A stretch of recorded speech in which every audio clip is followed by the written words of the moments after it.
한반도 평화포럼을 대표해서 백낙청 이사장께서 인사 말씀을 해주셨고, 예, 김대중 도서관을 대표하는 문정인 관장님께서 오늘 2부 토론을 또 이끌어 주실 겁니다. 그리고 김대중 평화센터를 대표하는 분들은 1부 순서에 최경환 의원께서 공보실장을 지내셨고 또 여러분이 관여하고 계십니다. 특별히 오늘 노무현재단에서 오늘 공동 주최 하는 의미로 참여해 주셨는데요. 잠깐 소개해 올렸으면 합니다. 노무현재단의 오상호 사무처장, 그리고 노무현 대통령 차남인 노건호 선생님 참여하셨습니다. 큰 박수로 환영해 주시면 감사하겠습니다. 예, 그럼 2부 토론, 이 사드 문제 대안은 없는가, 사회를 이끌어 주실 이제 한반도를 넘어 동북아 최고의 사회자로 발전하고 계신 문정인 선생님 소개합니다. 큰 박수로 환영해 주십시오. 반갑습니다. 저는 요즘 사회만 보고요, 제 의견 발표할 기회가 하나도 없습니다. 이게 사회 보는 건 축적적인 것도 아닌데, 아무튼 간에 오늘 이 자리 이렇게 마련해 주셨는데, 특히 우리 한반도 평화 포럼 그리고 노무현 재단에서 흔쾌히 도움을 주셔갖고 이런 자리 마련했습니다. 사실 오늘이 우리 김대중 대통령 7주기세요. 그래서 어저께 저녁에 저희들 그 7주기 기리는 어떤 그 톡쇼 같은 걸 했었는데, 오늘 사드까지 같이 할 수 있어서 상당히 의미가 크다고 봅니다. 오늘 박지원 대표께서도 말씀이 김대중 대통령이 계셨다라고 하면 사드 안 하셨을 것 아닌가라고 하는 말씀을 하셔서 좋은 담론인 것 같습니다. 오늘 여기 계신 분은 소개가 필요 없는 분들 좀 다 모셨습니다. 저기 우리 심재권 우리 외교통일위원회 위원장님 모셨습니다. 박수로 환영해 주십시오. 우리 정세현 한반도 평화포럼의 상임 대표님이십니다.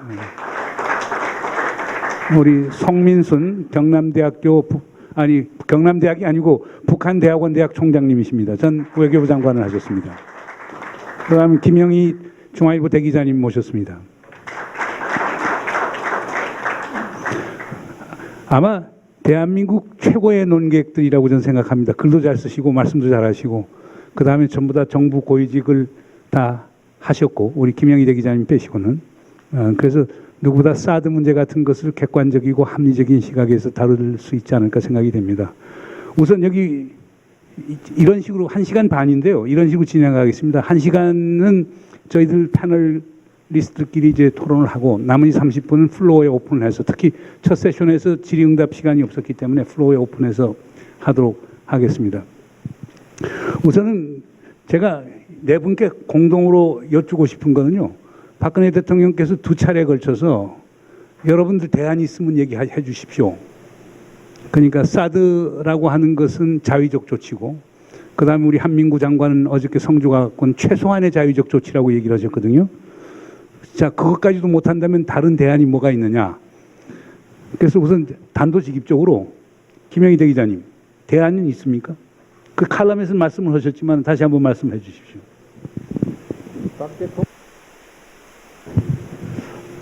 박 대통령께서 대안이 있으면 내놔라 하는 것은 정말 대안을 내놓기를 기대하고 하신 말씀보다는 대안도 못 내면서 자꾸 반대만 하느냐, 이런 진이라고 나는 생각을 합니다. 그러니까 정말 그 대안을 기대하고, 정말 대안을 내놓으면, 안 하는 쪽으로 대안을 내놓으면 큰일이죠.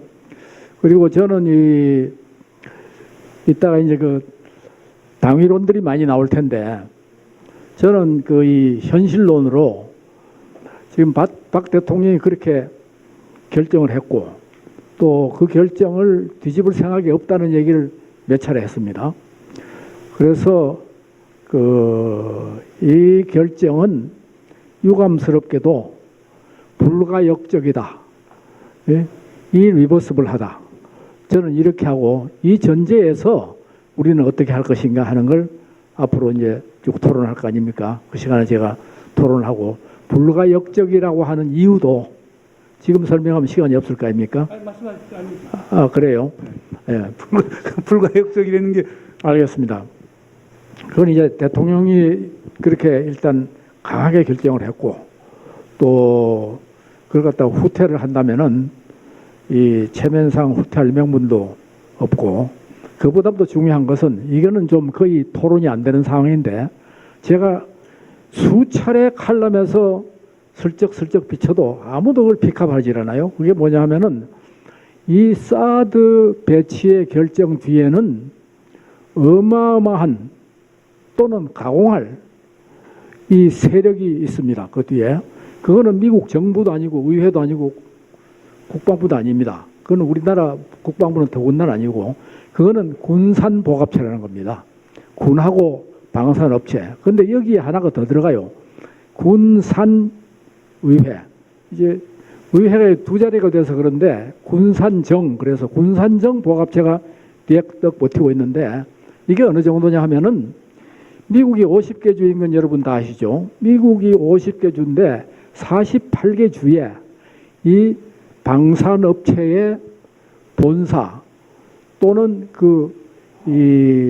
뭐라고 그래요? 그걸 갖다 우리식으로 옛날식으로 하면 하청업체인데, 이런 회사들이, 공장들이 48개 주에 다 있어요. 그러니까 어느 국회의원이 거기에 대해서 반대를 하겠습니까? 심지어 진보적이라는 에드워드 케네디 의원조차도 반대를 못했어요. 유일하게 반대를 하는 사람이 존 맥케인, 월남전 참전 용사죠. 이분이 반대를 하는데, 이분이 밀리터리 인더스트리얼 컴플렉스라고 하는 군산복합체 그거 가지고는 안 된다.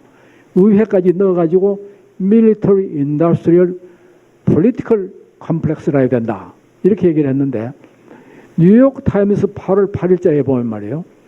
이 미국의 싱크탱크는 정치의 정책 수립에 상당히 영향을 많이 끼칩니다. 싱크탱크들이 방산업체, 군산복합체의 이 프로젝트를 따가지고 연구 보고서를 냅니다.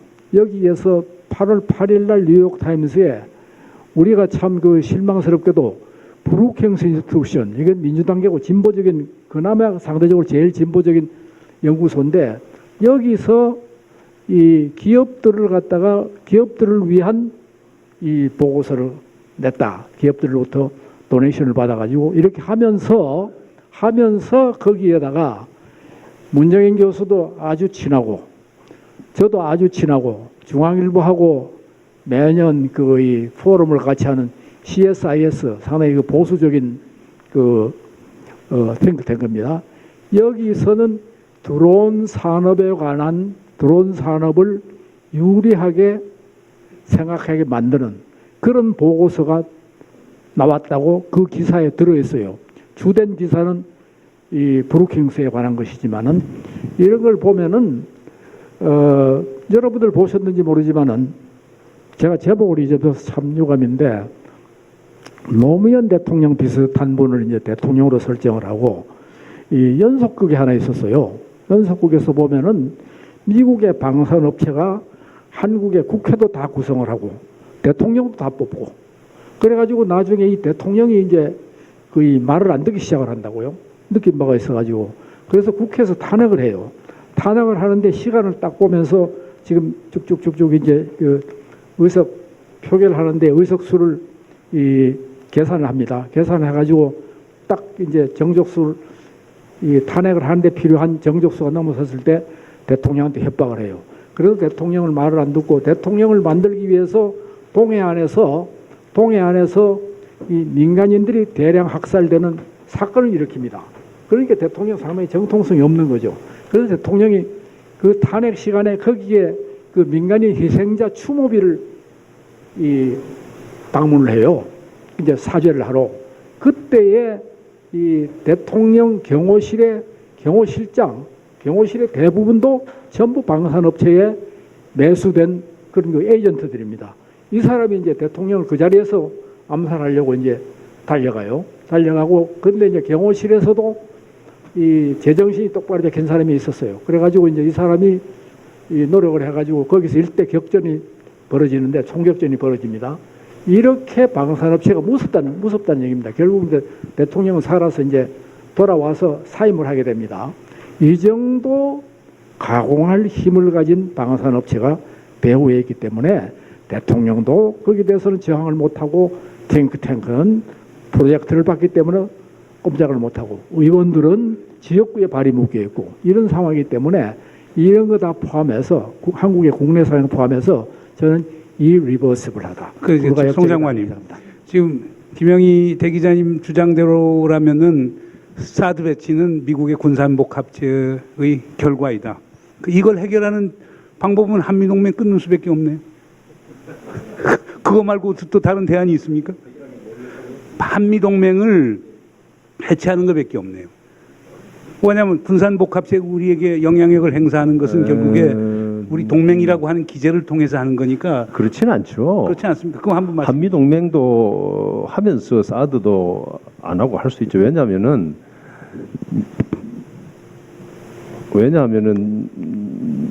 미국의 대외 정책을 지금 이제 김영희 대기자님 말씀하시는 그게 제가 전적으로 동의를 이제 하는데 또 이제 거기 하나 추가할 것은 미국의 대외 정책을 지금 말씀하신 이제 밀리터리 인더스트리얼 폴리티컬 또는 컨그레셔널 컴플렉스라고 하는 이런 이익 집단들이 이 대외 정책을 자제하는 부분이 하나 있고 또 한 다른 부분은 그런 이 밀리터리 인더스트리얼 컨그레셔널 컴플렉스는 세계 도처에서 적절한 수준의 긴장과 대결이 있어야 자기들의 이익이 있는 거 아닙니까? 근데 또 한편으로는 이게 이제 금융, 산업, 서비스 이런 분야에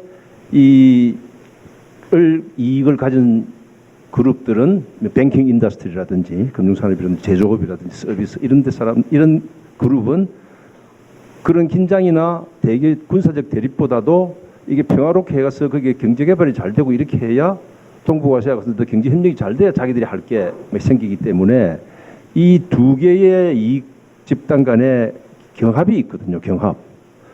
그래서 우리는 이 군산복합체 이익보다는 이것이 동북아시아에서 평화와 번영 협력을 통해서 미국이 이익을 더 챙길 수 있다는 것을 하면서 동맹을 가는 게 저는 그게 맞다고 보고요. 구체적으로 그러면 어떤 식으로 우리가 동맹도 유지하면서 사드 배치도 안 할 수 있는가 그 묘안을 좀 말씀을 장관님께서 칼럼을 또 쓰셨습니다만 아니 지금 제가 그 묘안을 확실히 알 수 있으면은 제가 여기 왜 있겠어요? 지금 청와대에서 가서 제가 다 나라 운영하지 안 그렇겠어요? 그러나 이제 어렵지만 지혜를 모아보자는 것 아니겠습니까? 이제 이게 군산복합체 이야기 들어가면 이제 또 거의 끝이 없고 한 가지만 제가 제의 경험을 말씀을 드릴게요. 제가 한 20년 전에 하버드 대학에서 각국 외교관 군인들하고 같이 이렇게 프로그램을 1년 동안 하고 있는데 하버드 대학하고 같이 붙어 있는 게 MIT 아닙니까? MIT에서 토론회 오라고 그래서 갔더니 그 토론회 뒤에 자금은 어디서 나오냐면 레이티온 지금 이번에 이 사드에 나오는 레이더망을 ANTPY2 이게 레이티온 제품이거든요. 그 레이티온에서 돈을 대 가지고 이렇게 하는데 그때 마치 한국에서 이 북한의 군사력이 22년 전입니다. 북한의 군사력이 남한의 군사력하고 비교하는 이런 무슨 세미나가 있는데 좀 북한의 비행기 미그 21 한 대하고 한국의 F-16 한 대하고를 똑같은 이 등가로 해서 투입을 시키는 겁니다. 그렇게 하니까 북한이 군사력이 우세한 거예요. 그게 쉽게 말해서 포니2 자동차 하나하고 에쿠스하고 같이 한 대로 치면은 이런 식으로 하더라고요. 그래서 이제 이게 군산복합체라는 게 그래서 돈을 대고 그냥 그런 게 아니라 언론이나 학계나 이런 데 여론을 이렇게 조성하는 이런 것들이 있었다 보니까 그런데 지금 이제 조금 전에 박근혜 대통령께서 대안이 있으면 내놔라 그래서 저도 아니 그 이야기를 탁 듣고 저는 입을 그냥 좀 조용히 하고 있으려고 그러다 그 이야기 듣고 이거 아니다 이거 그래서 이게 대안이다 해가지고 중앙일보에 한번 제가 기고를 그때 마치 하다 보니까 정운찬 총리하고 같은 날 기고를 했던데 대안이라는 거는 결정을 하기 전에 대안 토론을 하는 것 아닙니까?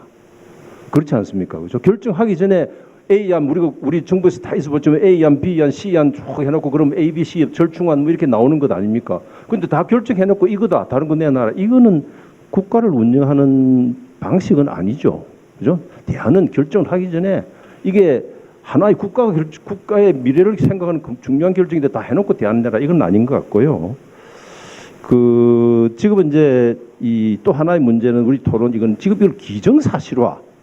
이제 김영희 대기자님은 이거를 이 불가역적이다. 우리 요새 어느 날부터 갑자기 불가역적이란 말이 우리의 유행어가 됐어요. 이렇게 세상이 각박해진 거예요. 일본하고 위안부 문제도 불가역적, 북한도 핵도 불가역적으로 폐기해라. 사드 정하면 불가역적이다.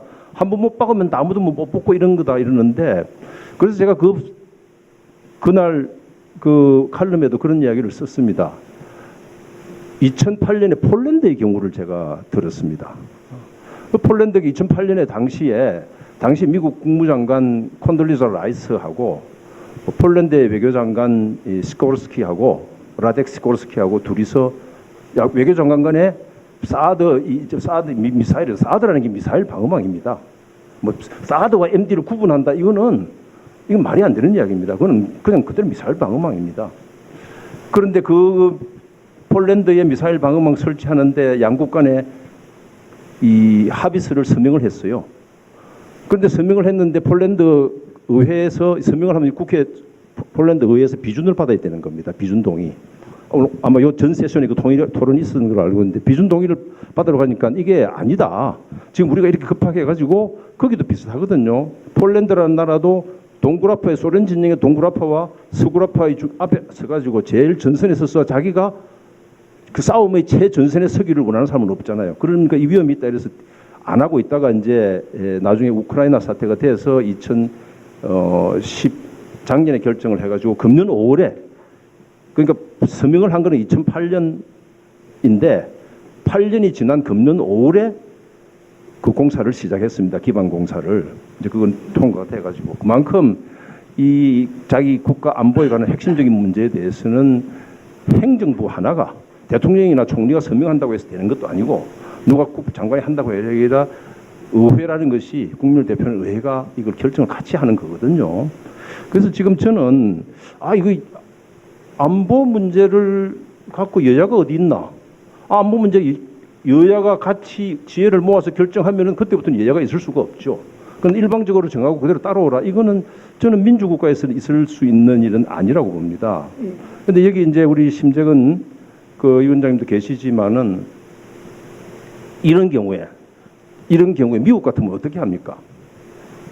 행정부가 정해가지고 의회 보고 이렇게 하면은 어떻게 합니까? 미국은 모든 예산을 정책과 결부시킵니다. 그 예산이 숫자 만드는 게 아닙니다. 그 예산이라는 거는 그 예산이 추구하는 정책 목표가, 그 정책의 가치가 우리가 생각하는, 자기가 개별 국회의원이 생각하는 안보의 가치하고 맞냐고 볼 때 예산을 지원해 주는 거거든요. 예산을 해준다는 말씀이에요. 그래서 이게 이제 미국 경우라면은 이 문제는 당연히 미국 의회의 예산 심의에서 하나하나 조목 다 걸릴 겁니다. 이게 우리 전체 국방 정책에 맞느냐? 그럼 다시 말해서 이게 지금 A당, B당 뭐 있다 그러면 A당이라는 당이 추구하는 우리 안보 정책, 우리 국방 정책에 이게 맞느냐 안 맞느냐를 먼저 판단한 다음에 맞으면 지원하되 맞지 않으면 그 예산 자체를 안 하는 겁니다. 그러면 이런 이야기, 여기서 이런 게 나올 겁니다. 미국 예산은 우리가 주는 방위비 분담에 의해서 일괄적으로 가 있기 때문에, 이미 국회가 동의를 했기 때문에, 국회가 방위비 분담 매년 5년마다 지금 하는 걸 동의를 해주지 않습니까? 동의를 했기 때문에 그 부분 안에서 하는 거니까 일사부재를 위해서 다시 할 수 없다. 이렇게 아마 논리가 나올 수 있겠지만, 이건 지금 요 방위비 분담 부분만이 아니라 주한미군의 안전을 위해서 한국에 와 있는 게 아니거든요. 한미동맹이라는 한국의 방위라는 큰 목적이 있기 때문에 우리 국방 예산 전체가 이런 한미동맹의 운영 부분하고 맞느냐 안 맞느냐를 예산 차원에서 검토하는 게 그 국회에서 하는 겁니다. 그런데 정기국회 들어오면은 그 예산에서 확실하게 문제를 잡아야 되는데, 그게 제가 하나 지금 발견하고 있는, 쳐다보고 있는 우려한 사항이, 야당이 스스로가 이 문제에 대한 자기 가치 정립이 안 돼 있어요. 그렇지 않습니까? 자기가 입장을 할 때는 내 가치가 이렇다. 내가 가려고 하는 방향은 깃발이 여기다. 국민들 여러분은 이 깃발이 좋으면 저를 지지해 주세요. 이렇게 돼야 되는데 지금 이 깃발이 없어요. 이게 내가 깃발이 어디 있는지 이게 보이질 않는단 말이에요. 이러니까 이건 전혀 자기 줏대가 없는 거다. 이런 생각을 제가 1차적으로 말씀을 드릴게요. 근데 대안은 좀 이렇습니다. 이게 지금 그럼 또 문제가 길어지는데. 대안은 그럼 이따 하시고요. 조금 이따 그러면 저 심재권 위원장님, 우리 송민순 장관님께서 우리 야당이 무슨 대안도 없고 뭐 표방하는 바도 없고 전략적 모호성 갖고 얘기하고 이상하다. 그에 대해서 반론하시면서 지금 심 위원장님께서는 계속 사드에 반대 입장을 취하셨기 때문에 어떤 대안이 있는지 좀 얘기해 주시면 고맙겠습니다. 예.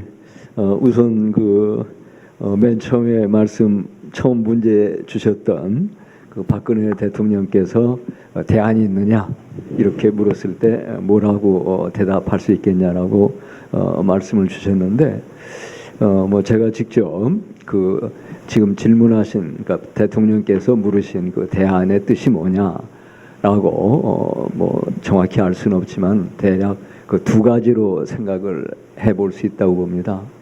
그러니까 첫째는 그 사드를 도입한다고 할 때 북한 핵미사일 위협에 대한 대비책으로 사드를 도입하려고 하는데 이걸 안 한다면 그럼 어떡하잔 말이냐? 무슨 대안이 있냐? 이런 게 하나 어쩌면 그 대안의 말씀이셨을 수도 있겠다 싶고 또 하나의 이제 말씀은 그 기본적으로 그 북핵 어떤 북한 비핵화를 이루어야겠는데 이렇게 압박하고 참 제재를 가해도 잘 안 되는데 그럼 어떡하자는 말이냐 뭐 이런 말씀이실런지도 모르겠다 이제 생각을 하면서 저는 그렇게 답변을 드리고 싶습니다. 우선 첫째 그런 북핵 미사일 공격 위험에 대해서는 그럼 어떻게 대처할 것이냐 흔히 말하는 대로 한국형 미사일 방어 체계를 더 강력히 신속히 그렇게 추진해야 된다. 사드를 도입할 게 아니라 이렇게 말씀을 드리고 싶고 그 다음에 기본적인 어떤 그런 북한 비핵화 문제 여러 제재 압박 국제사회로부터 고립화 이런 것에도 불구하고 잘 안 되는데 어떻게 할 거냐 저는 그 점에 있어서는 전반적인 대북 정책의 전환이 필요합니다. 그러니까 그렇게 제재와 압박으로 고립화로서 북한 비핵화 이루어질 수 없다고 보고 이제 기본적인 그 철학 자체를 바꾸셔야 된다고 이렇게 말씀을 드리고 싶습니다. 그 다음에 이제 국회의 경우로서 말씀을 드리자면은 실제 우리나라 국회 현실이 아까 우리 서른 의원님께서 아주 자신 있게 말씀을 하셨는데 그렇게 물론 이제 서른 의원님 말씀 뜻도 잘 알고 있습니다. 이해되지만은 또 한편으로는 우리 최경환 의원님께서 말씀하신 그런 측면도 있습니다. 어쨌든 국회에서 그럼 어떻게 할 것인가 하는 문제는 또 다음 질문 주실 때 지금 우리 송민순 장관님께서 예. 당을 비판을 하셨거든요. 아마 더민주당 전략적 모호성을 유지하는 더민주당에 대한 비판이신 것 같은데 어떻게 지금 통일통위원회 위원장님이시니까 저는 심 의원님 입장을 전 잘 알고 있습니다만 예. 한번 당의 입장은 어떤 우선 것인가? 어쨌든 저도 우리 당 당론이 사드 반대가 아니라는 걸 알고 깜짝 놀랐습니다.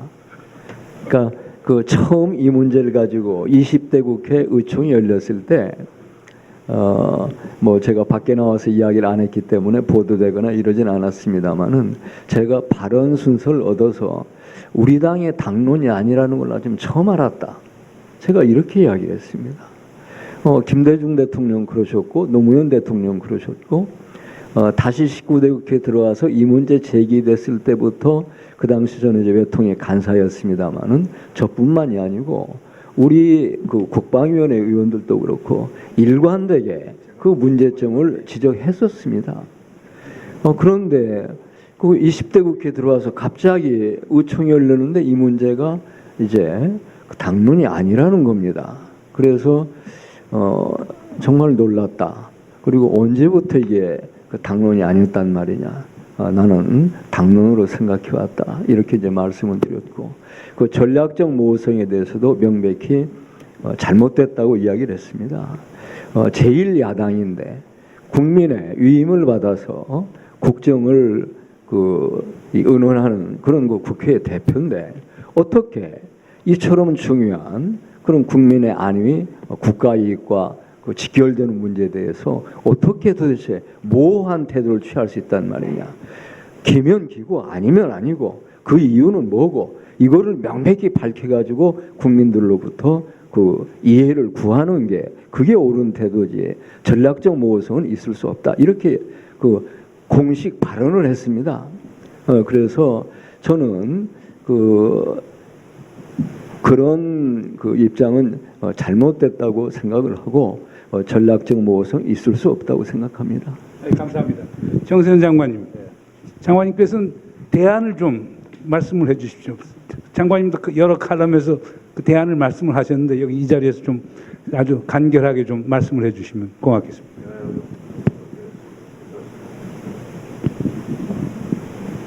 노래방 마이크하고는 다르네 이게.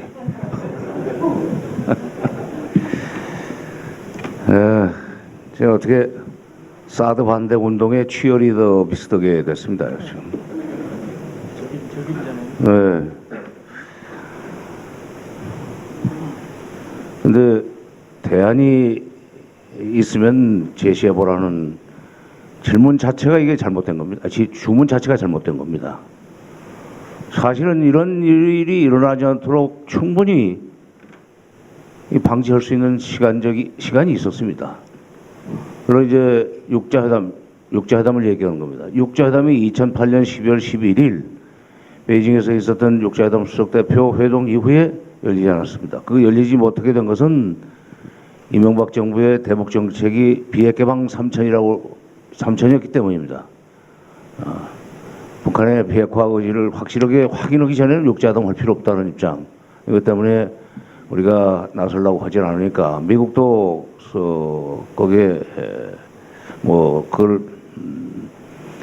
압박을 해서 회담으로 끌고 나갈 필요를 느끼지 못했던 거고, 그러다 결국 미국은 전략적 인내라는 이상한 해괴한 정책을 선택해서 결국 북한의 선행동 그리고 중국의 역할 이거를 핵심 이론으로 하는 전략적 인내를 지금까지 유지해 왔는데, 어쨌건 이명박 정부 이후 박근혜 정부의 대북 정책 또는 북핵 정책은 이거는 그냥 전략적 인내에 편성해서 전략적 인내 정책에 편성해서 북한이 먼저 핵을 포기할 때까지, 그리고 북한이 핵을 포기하도록 중국이 역할을 할 때까지 우리는 기다리겠다.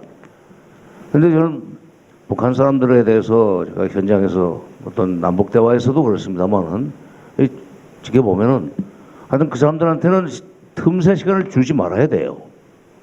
끊임없이 회담을 열어가지고 회담을 통해서 자기네들이 다음번 회담에서 거의 협상을 통해서 얻어낼 수 있는 것이 있다는 희망을 줘가면서 끌고 가야 됩니다. 뭐 여러 가지 이유가 있을 수 있겠지만 이런저런 이유로 회담이 중단되면 그 사람들은 다음 회담에서 몸값을 높일 수 있는 그런 일들을 쉬지 않고 합니다. 틈새 시간을 절대 주지 말아야 됩니다. 근데 2008년 이후 지금까지 지금 이제 12월 이러니까 8년째 회담이 열리지 않고 있는데 그 사이에 북한 핵 능력이 얼마나 커졌습니까? 물론 1차 핵실험을 한번 2006년에 했지만 1차가 2009년 아닙니까? 2009년 5월 25일. 그리고 2013년 2월 10일. 그리고 이번에 4차 핵실험 했는데 바로 이 육자회담이 열리지 않는 동안에 북핵 능력은 굉장히 빠른 속도로 고도화됐다. 미사일 능력도 고도화됐다. 그렇게 만들어 놓고 말하자면 소위 국민의 생명과 안위에 책임을 진 대통령이 자기 직무를 수행하지 않고 일이 다 이렇게 아주 못쓰게 된 상황에서 이제 와서 이걸 막기 위해서, 이제 그걸 못하게 하기 위해서가 아니라 북한의 핵과 미사일을 막기 위해서 사드를 배치할 수밖에 없다고 일방적으로 정해놓고 이것 말고 대안이 있으면 내놓으라는 식의 얘기는 이건 상당히 잘못된 태도라고 생각해요. 그러니까 국회에서 만약 문제를 따지고 시민운동 단체들이 이걸 문제 삼아가지고 정부가 사드 배치를 강행하지 못하도록 하려면 이거부터 따지고 들어가야 됩니다. 그동안에 뭐 했느냐? 응? 그동안에 뭐 했느냐 말이야. 실러 프로세스, 동북아 평화협력 구상, 뭐 유라시아 이니시아티브 이거 다 그대로 말대로만 했으면은 육자회담 했었어야 됩니다.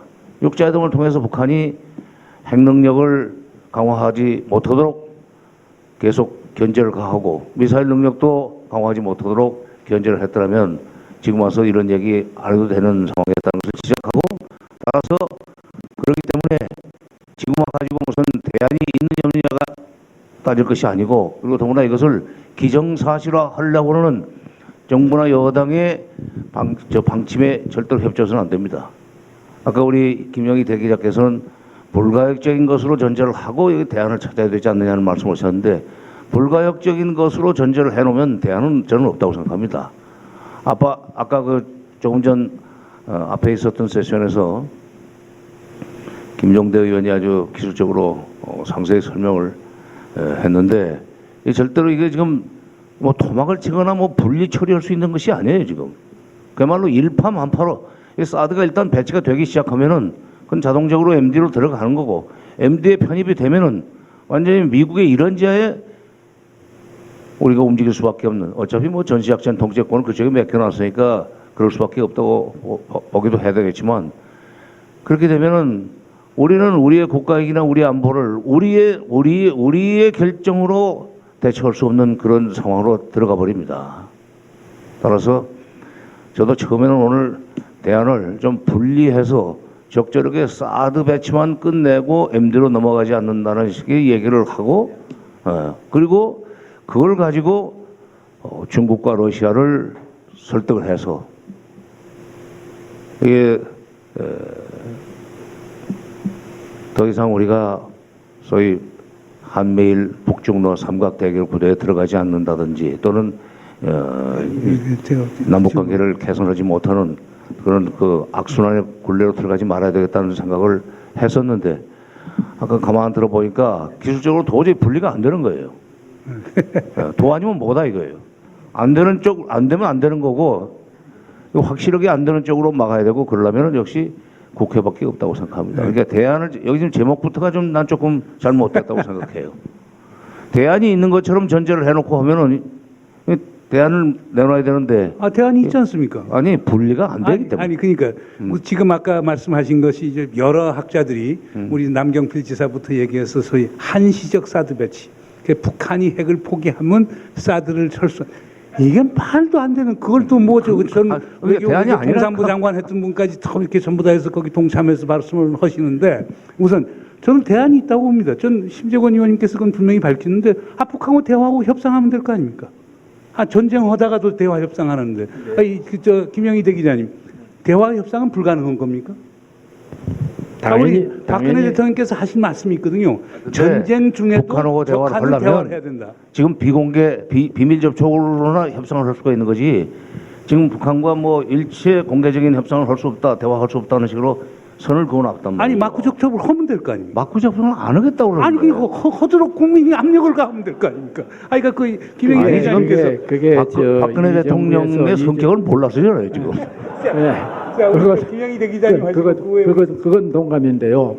이 박근혜 대통령께서는 우리 박근혜 대통령께서는 백천을 그러니까 이 비선 라인 이용하는 거 이건 절대 금기입니다. 이건 제가 직접 이제 체험을 했는데 그게 참 이 행동 반경을 갖다가 엄청 제한을 하는 건데요. 우선 제가 이제 리버스블 하다 불가역적이다고 한 건 이제 그것은 MD 이거는 이제 정세영 장관 말씀하신 거하고 관계가 되는데요. MD 편입에 필요하기 때문에 사드를 갖다 놓는 거라고요. 그러니까 사드만 우리가 사가지고 와가지고 사드만 운영을 한다. 이거는 미국이 MD를 갖다 놓는 취지에 반하기 때문에 미국이 이게 받아들이질 않아요. 그런데 이게 1월 13일 날 박근혜 대통령이 사드 배치를 검토한다고 말씀하시던 바로 그날 워싱턴에서는 하원 외교위원회 아시아 태평양 소위원회 청문회가 있었습니다. 거기에 우리 문정인 교수께서 아주 사랑하고 존경하는 빅터 차 교수가 나가가지고 사드의 MD 편입을 주장을 했어요. 필요하다고. 그리고 그 뒤에 여러 싱크탱크의 여러 한반도 전문가들, 핵 전문가들이 사드는 MD 체계에 편입되어야 한다는 얘기를 했습니다. 왜 그러냐? 왜 그럼 이렇게 되느냐? 이거는 지금 아프가니스탄에서 지금 이제 21세기의 미국의 군사 전략이 재편이 되고 있습니다. 대폭적으로 재편이 되고 있는데 그게 시리아, 아프가니스탄까지 왔어요. 아까 그 김종대 의원이 잠깐 언급을 하셨는데 여기 보면은 이 GIG 기그라는 게 있습니다. 이게 뭐냐 하면은 글로벌 인텔리전스 그리드 선이죠. 그리드인데 여기에다가 IT 기술하고 컴퓨터가 접목이 돼 가지고 네트 네트라는 거는 네트워크 너무 길어서 네트워크를 네트로 줄여가지고 네트 센트릭 오퍼레이션스 이렇게 해가지고 이걸 이제 하고 있는 게 아프간의 국제 치안 부흥 지원군 좀 이름이 깁니다. 줄여서 이사프인데 여기에 48개국이 참여를 하고 있는데 각 나라마다 자기네들 인텔리전스 정보는 자기가 가지고 있으면서도 그걸 필요한 만큼을 풀을 합니다. 풀을 해가지고 작전을 하는데 작전을 어디서 지휘하는 줄 여러분 아십니까? 네덜란드 남부에 있는 부름산이라는 도시에서 지휘를 하게 돼요.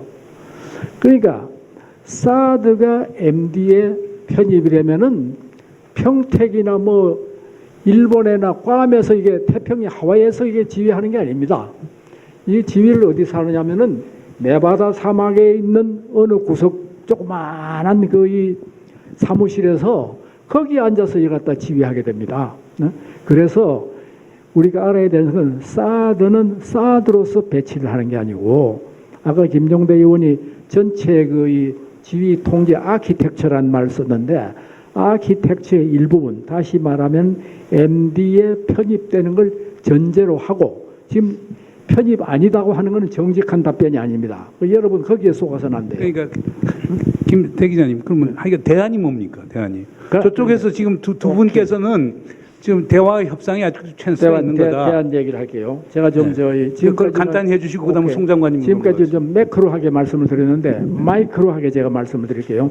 지금 이제 부지가 한번 저렇게 얘기를 갖다 우리가 제3 후보지를 생각할 수 있다 이러면은 다시 성산포대로 갈 수가 없어요. 그럼 이제 지금 이제 애국계 그 롯데의 그 스카이힐스 골프장 주변으로 가게 되는데 그거는 바로 또 김천하고 인접이 되어 있는 지역입니다. 그러면은 여기에 가면은 이거는 미군하고 또 미군의 동의를 받아야 돼요. 그것도 땅을 사들여야 됩니다. 거기 새로운 포대를 만들어야 돼요. 성산포에는 지금 포대가 있는데 사드 체계를 갖다 놓으면 되지만은 스카이힐스 골프장 주변으로 가면은 거기다가 다시 기지를 만들고 하는데 적어도 3년, 늦으면 5년까지 시간이 걸립니다. 이 시간을 국회의 야3당이 좀 주동을 해가지고 활용을 하자는 겁니다. 이 시간을 어떻게 활용을 하느냐? 중국과 치열한 대화를 해가지고 그 사이에 우리는 이제 사드를 절대적으로 배치한다고 카드를 딱 보였단 말이에요. 그러니까 이걸 중국이 봤다고. 중국은 어떻게든 막으려고 그런다고. 그러면은 우리는 사드 배치한다.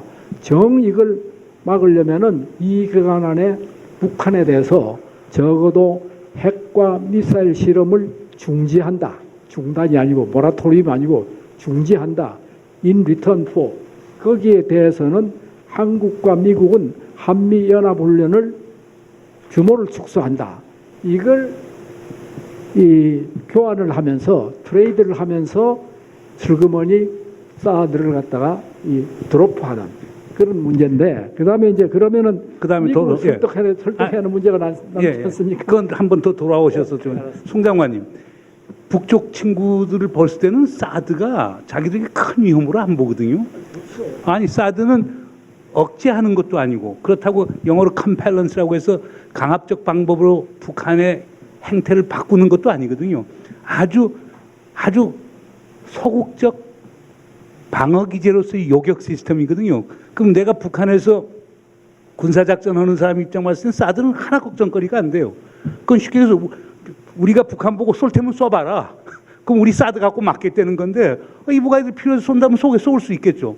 근데 이걸 갖고서 억지력, 그러니까 억지력이라고 하는 것은 우리가 소위 보복 타격 능력을 갖고 있어서 니들이 장난치면 우리가 압도적으로 너희들과 초토화시킬게. 아니면 우리가 선제적 타격을 통해서 너희들 못하도록 할게. 이것이 아니거든요. 이거 아닌 걸 들어오면서 지금 이 분란을 일으키는데 송 장관님 이런 상황에서 대안은 어떻게 찾아야 됩니까? 글쎄요, 뭐 사드 몇 가지 우리 사실관계 지금 그 대안 제가 말씀드릴게요. 제가 생각하는 대안은 우선 이게 사드가 MD에 편입된다. 이건 성립이 안 됩니다. 사드가 MD가 아니라 우리가 사드를 배치하는 것은 한국이 미사일 방어망 네트워크에 포함되는 거죠. 사드가 사드는 MD의 한 핵심 3개 파트 중에 하나고 소위 대기권 바깥에서 요격하는 거, 대기권에 들어와서 고고도에서 요격하는 거, 목표물에 가까이 다가와서 저고도에서 요격하는 3개 파트로 되어 있는 게 미사일 방어망인데 그 중간 허리 부분이 사드 아닙니까? 사드 또는 지금 우리가 또 사겠다고 하는 SM3 이게 그 이제 당대 좀 높은 고고도인데 그러니까 사드는 MD의 일부인데 그 MD를 한국이 그 MD에 들어가느냐 안 들어가느냐의 문제이지 그걸 사드하고 MD는 구분하는 거는 그거는 뭐 내가 뭐 아침에 점심 때 뭐 국수 먹었지 밥은 안 먹었다 이렇게 얘기하는 거하고 같아요. 그죠? 점심에 점심 먹었냐 그러면 뭐 밥이나 국수나 빵이나 먹어서 못 먹은 거지. 아니 나 밥만 안 먹었어. 나 국수 먹었어. 이렇게 하고 하는 거하고 같은 겁니다. 그런 게 아니고.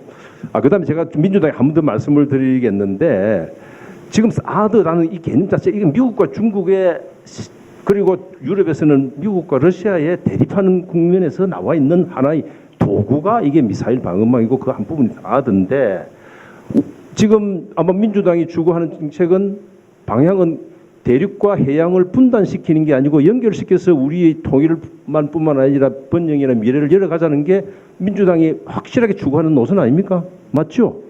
그런데 이 MD라는 것은 대륙과 해양을 확실하게 분단을 하는 겁니다. 사드 미사일망 안에 방어망 안에 들어와 있으면 내 편이고 바깥에 있으면 난 책임 못 지는 거다. 적이 아니거나 중립이다. 그러니까 아주 정면으로 가치관이 충돌하는데 나 그거 잘 모르겠다. 그럼 무슨 그런 당이? 예? 아니 심 의원님께서는 입장을 아니 제가 이 이야기하는 것은 심 의원님 보기에 그걸 다시 좀 저기 하라고 말씀을 드리는 거고요.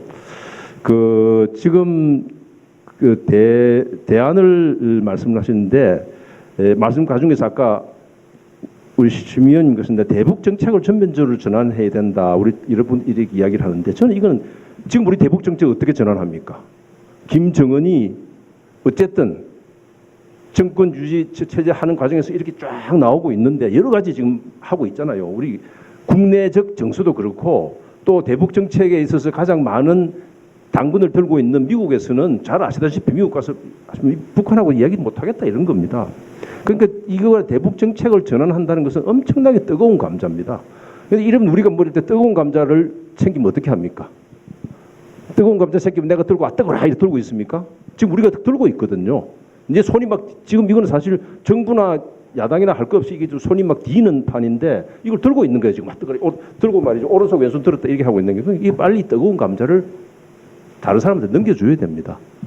그런데 뜨거운 감자를 받겠다고 한 사람이 있어요. 그게 바로 중국이 이야기하는 북한의 비핵화와 한반도 평화체제를 묶어서 협상을 하자고 이야기한 것이 그건 원래 잘 아시다시피 9.19 공동성명이 그대로 나와 있고 제가 우리 이종석 전 장관도 잘 같이 일하고 이렇게 했지만 했고 그 전에 미국도 하자고 그랬고 우리도 하자고 그랬고 다른 나라도 하자고 그런 겁니다. 그런데 마침 이런 상황이 됐을 때 금년 2월 달이죠. 왕이가 그거 협상하자고 그랬단 말이에요. 그럼 이 사람이 자기 뜨거운 감자 받겠다는 거예요. 그러면 자 좋다. 지금 제가 이야기하는 이 시점에 지금 실제 사드가 물리적으로 배치를 한번 못 뽑습니다. 왜 못 뽑느냐? 사람들은 사드 일단 배치되고 나면 사드가 우리를 막아주는 우산이다, 보호해주는 우산이다. 그런데 북한이 핵이 해결되면 뽑는다. 북한 핵이 해결이라는 것은 한반도 문제가 해결되는 건데 계속 안 뽑는 거 닭과 달걀 사이처럼 해결한 넘어가는 거란 말이에요. 그러니까 이거를 자 그래 저기 중국이 비핵화, 북한 핵 없애는 거하고 평화체제하고 앉아서 판을 벌려라. 그러면 이 부담이 중국이 손을 들고 가는 거예요. 중국도 지금 그 정도는 부담을 해야 돼요, 사실은. 중국도 잘 아시다시피 미국과 중국이 싸우는 이 문제에 대해서 오고 가는 대화의 핵심은 이런 겁니다. 미국이 중국 보고 네가 바로 옆에 있고 네가 모든 영향력을 갖고 있지 않느냐. 그러니까 네가 북한의 목을 좀 조아서 핵무기 못하게 해라. 이렇게 이야기를 하면은 중국이 뭐라고 그러냐면 미국 보고 아니 우리가 하는 건 매를 들고 그런 것밖에 없는데 그렇잖아요. 가는 그 뭐 기름 못 가게 하고 통상 음양 금융 이런 거 못 하게 하고 하는 이런 제재인데 미국이 당신이 갖고 있는 카드들 있잖아. 조금 전에 나온 군사 훈련 좀 줄이라. 제재, 미국이 독자적으로 하고 있는 제재, 양자 제재 이런 거 좀 해제시키고 그리고 대화해서 관계 정상화로 가는 방향으로 해보자. 이런 소위 캐럿이라고 그러잖아요. 당근. 이거 네가 좀 먼저 풀어라. 아니 당근을 먼저 좀 풀고 안 되면 그다음 매를 쓰지. 매부터 먼저 쓰고 당근 푸는 게 어딘데 이게 지금 중국이 미국한테 하고 있는 이야기의 실체입니다. 실체. 근데 이런 상황인데 지금 마침 중국이 비핵화와 평화 체제를 해보자. 이렇게 하니까 잘 됐단 말이에요. 그럼 거기에다가 박근혜 대통령은 이 문제를 중국한테 던져야 됩니다. 중국한테. 아니 근데 그 문제는 2월 달에 이제 왕이하고 존 캐리가 합의를 본 게 그러니까 중국은 유엔 안보리 결의안 그게 찬성하마. 대신 미국은 북한하고 대화하라. 예. 존 캐리 좋다고 그러고 미 정부 당국에서 한반도 평화 체제 연구가 착수가 됐는데 그 판을 누가 깼습니까? 미국이 못하도록. 대한민국 정부가 깼는데. 그러니까 제 이야기는 대한민국 깼는데 지금 말씀이죠. 이런 상황에서 이제 저는 뭐 직업 외교관이기 때문에 현실적인 방향을 생각하는 보는 겁니다. 지금 이런 상황에서 퇴역 외교관이니까 외교관 아니십니다. 한번 한 30 몇 년 하면요 후천적 DNA라는 게 있어요. 그 저기 이해찬 총리가 오늘 어디 신문에 보니까 그 후천적 DNA를 갖고 뒤를 딱 깠던데 그 말에 동의하지는 않지만 저기 후천적 DNA라는 게 있는데 왜 후천적 DNA라는 건 뭐냐면 현실적인 방법인데 이런 상황에서 미국도 중국도 한국도 지금 나설 수가 없어요.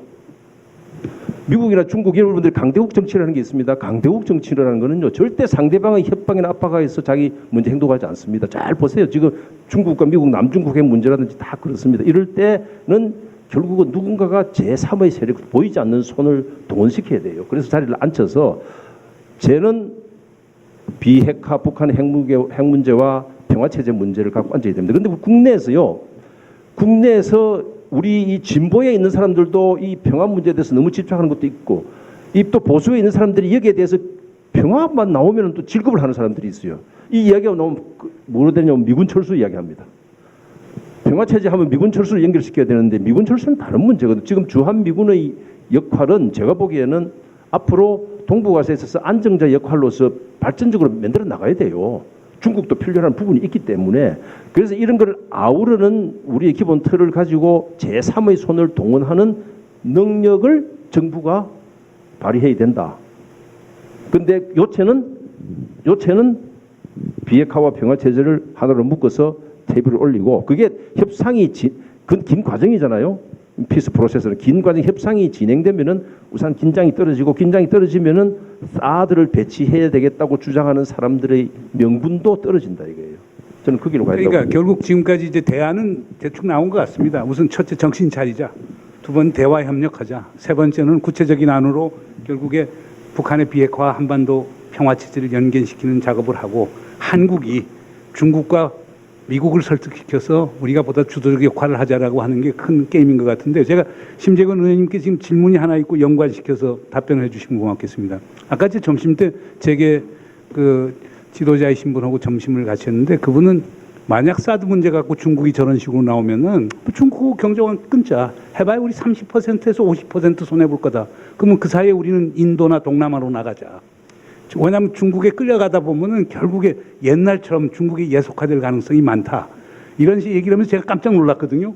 사업하시는 분, 또 그분 업체가 또 중국에 상당히 큰 사업체들을 갖고 있는데 첫째 심재권 의원님께 여쭙고 싶은 거는 이런 재계 인사의 그 인식에 대한 평가는 어떠시고 그 다음에 지금 사드 배치 문제가 쉽게 안 풀린다라고 하면 한중 관계가 나빠질 거고 중국이 지금 보복을 지금 시작하고 있는데 뭐 중국말에 이런 말이 있지 않습니까? 군자는 보복을 하는데 9년에 걸쳐서 보복을 한다고 그랬거든요.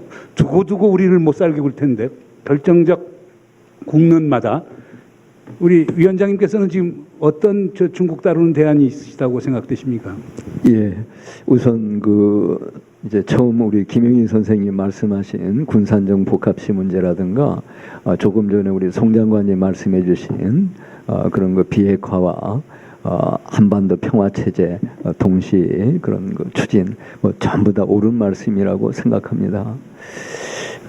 이제 지금 그 말씀에 제 의견 말씀드리기 전에 저는 이번 그 사드 배치가 어떤 미국의 압력, 미국의 요청에만 의해서 이루어졌다고 생각하지는 않습니다. 그러니까 당연히 미국은 오래 전부터 그 세계적인 MD 체제를 지향해 왔고 그런 점에서 우리나라도 역대 정부액을 요청했었습니다. 그런데 아까도 말씀드린 대로 역대 정부가 이명박 정부, 박근혜 정부 초기까지도 전부 정중히 그걸 거절했습니다.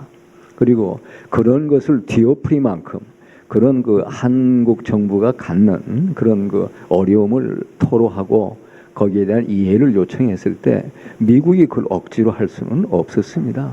그런데 이제 문제는 그 박근혜 정부의 대북 정책이 어쨌든 뭐 한마디로 이제 붕괴론으로 이렇게 잡히게 되면서 그러면서 저는 뭔가 이 중국의 역할에 대한 과도한 그런 기대를 갖게 되고 그런 한 수단으로 이제 사드 문제가 본격적으로 검토되기 시작하지 않았는가. 그리고 이런 점에서 뭐 미국이 나쁠 일 하나도 없죠. 어떤 그런 것이 이번에 이제 4차 핵실험 이후에 갑자기 한중 관계가 악화되기 시작하면서 어떤 대통령 특유의 성격으로 이렇게 오지 않았는가 생각을 합니다. 따라서 이 문제는 절대로 우리가 바꿀 수 없는 이런 문제가 아니라 충분히 바꿀 수 있는 이런 문제라고 생각을 합니다.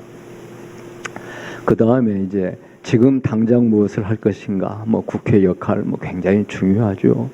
그런데 국회 역할을 방기하자, 태만히하자 이런 뜻이 아니라 지금 당장 건 굉장히 중요하지만은 제가 볼 때 내년 대통령 선거까지 이 문제가 뭔가 정돈되리라고는 보여지지가 않습니다. 그러니까 우리 국내 반응도 그렇고 또 국내 반응은 어떻게 성주 국민들을 설득한다든가 어떻게 할 수 있을지 몰라도 중국이나 러시아 특히 중국 측의 반응이 그렇게 쉽게 정돈될 것 같지가 않습니다.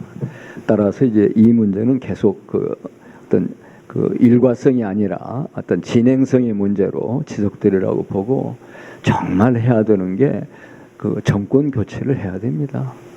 저는 이게 단순히 어떤 그런 수사적 의미에서 드리는 말씀이 아니라 이 야당 100번 잘해봐야 아무 소용 없습니다. 이 정부 무슨 견제 균형 100번 잘해봐야 아무 소용 없습니다. 집권을 해야 됩니다. 그래가지고 긍정적 정책으로 어떤 걸 제시하고 추동을 해나가야 됩니다. 그렇기 때문에 다행히 이제 대선이 1년 앞으로 다가왔기 때문에 정말 이 문제를 잘 국민들에게 이해를 구해서 지금 이 사드 반대하는 게 대한민국의 국익을 버리자, 대한민국의 안보를 무슨 위태롭게 하자, 아니면 북한에 굴복하고 들어가 이런 게 추호도 아니거든요. 어떻게 하면 대한민국 국익을 더 잘 지키고 어떻게 하면은 안보도 더 잘 지키고 어떻게 하면은 북한도 더 평화롭게 참 함께 나갈 수 있을까를 논의하는 그런 문제라고 생각을 합니다. 그래서 이런 점들을 국민들한테 잘 설득을 잘 설명을 드려서 그래가지고 이 정권 교체가 이루어질 수 있도록 이렇게 하는 것이 정말 지금 시점에서 최선의 대안이다 이렇게 생각을 하고 1년 후까지 어떻게 기다리느냐가 아니라 저는 국회에서 적절히 이 문제 계속 제기하고 또 주변 상황으로 볼 때 어쨌든 지속적인 문제라고 보고 그렇게 생각을 합니다. 정세현 장관님께서는 여당 인사께서 친중 사대주의자 매국 행위를 하시는 분이라고 이렇게 지키셨는데 그렇게 사실상 우리 정세현 장관님은 대만에서 장학금 받고 공부를 하셨거든요. 사실상 친대만파지 친중파가 아닌데 우리 또 여당 지도부에서는 그렇게 말씀하시는데 어떻게 중국 문제 지금 어떻게 중국이 지금 이렇게 나온 게 한시적인 거고 정말 템포럴한 겁니까? 아니면 이게 정말 9년씩이나 가면서 매 어려운 순간마다 우리를 못 살게 굴 것 같습니까? 저는 그리고 그 극복하는 방법은 뭡니까? 예. 상당히 고약하리라고 생각합니다. 제가 사실 뭐 통일 문제는 직업적인 전공이 됐지만은 원래 제가 학문적인 전공은 중국 외교예요. 중국 외교. 특히 중국의 그 국제 질서관, 그러니까 명청조 때까지 유지됐던 천하관이 오택동 시대는 어떻게 됐는가? 그게 제 박사학위 논문의 테마입니다. 근데 저는 그래요. 중국이 아편 전쟁 이후에 힘이 없을 때 무릎을 꿇고 이제 그 도광양해라는 말도 썼지만은 힘을 잡으면은 반드시 과거 명청조 시절에 그 천하를 호령했던 그런 국제 질서를 회복하려고 할 것이다. 그렇게 생각을 했는데 그게 바로 2009년 10월 1일 날 건국기념절 행사에서 후진타오가 중화부흥을 선언한 바로 그 대목이라고 생각합니다. 그리고 시진핑은 바로 그것이 중국의 꿈이다. 중국인의 꿈이다. 중국의 꿈이다. 얘기를 했는데 이제 그렇게 해서 중화부흥 또는 중국몽, 중국인몽 이런 식의 외교 또는 국가 운영 방침을 가지고 있는 사람들인데 지금 미국의 편에 서 가지고 중국을 압박해 들어오는 한국 사드 배치라는 그 방식으로. 그런데 과거에 저는 월남을 중국이 월남을 정벌을 한 적이 있었습니다. 그걸 그때는 남정이라는 글자를 썼었는데 직접 나갔었죠. 등소평 때입니다만은. 근데 중국이라는 나라가 주변 국가들을 갖다서 과거에 뭐 조공바치던 복속하는 국가들을 번병 국가들을 관리하는 것은 기본적으로는 기미불절이에요. 고삐를 느슨하게 매놓고는 일정한 범위 안에서는 그냥 놀게 해줍니다. 그러나 그걸 벗어나려고 할 때는 잡아당기면서 심하게 저항하면 가서 친다 이거죠. 월남 베트남 남정은 바로 그겁니다. 대들었거든요. 수염을 뽑으려고 그러니까 완전히 직접 가서 정벌을 했는데 공격을 했는데 이게 좀 미국 편에서 가지고 중국을 결정적으로 압박하는 아주 그야말로 불가역적으로 중국을 압박해 들어오는 그런 한국을 그대로 놔둘 것 같지는 않다 이거죠.